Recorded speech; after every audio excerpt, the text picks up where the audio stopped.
Virus చాలా dangerous. అండి నేను doctor Krishnakumari, Srikrishna children's clinic, Sujatha Nagar. WHO ఈ మధ్య ఒక క్రూజ్లో ఉన్న జనాలకి హంటా వైరస్ సోకిందని చెప్పి ఎమర్జెన్సీ చేసింది. హంటా వైరస్ బ్యాట్స్ నుండి స్ప్రెడ్ అవుతుంది, అంటే ఎలుకల నుండి స్ప్రెడ్ అవుతుంది. ఎలుకల యూరిన్ నుంచి కానీ మోషన్ నుంచి కానీ స్ప్రెడ్ అవుతుంది. కామన్గా ఎలుకలు ఉండే ప్రదేశాలు ఏంటి? గోడౌన్స్, లేకపోతే వేర్ హౌసెస్, స్టోరేజ్ ఐటమ్స్, లేదా డార్క్గా ఉన్న ఏరియాస్, డస్టీగా ఉన్న ఏరియాస్లో కామన్గా చూస్తూ ఉంటాం.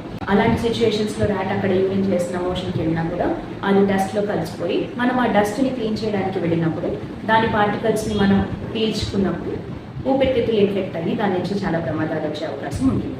దీని నుంచి కామన్గా ఫీవర్ అవ్వచ్చు, బాడీ పెయిన్స్ అవ్వచ్చు, వీక్నెస్ అవ్వచ్చు, దగ్గు, జలుబు లాగా చూస్తూ ఉంటాం. మరీ సివియర్ అయితే కనుక ఊపిరితిత్తులు కంప్లీట్గా పాడైపోయే అవకాశాలు కూడా ఉంటాయి. మరి ఇది ఒకరి నుంచి ఇంకొకరికి స్ప్రెడ్ అవ్వచ్చా?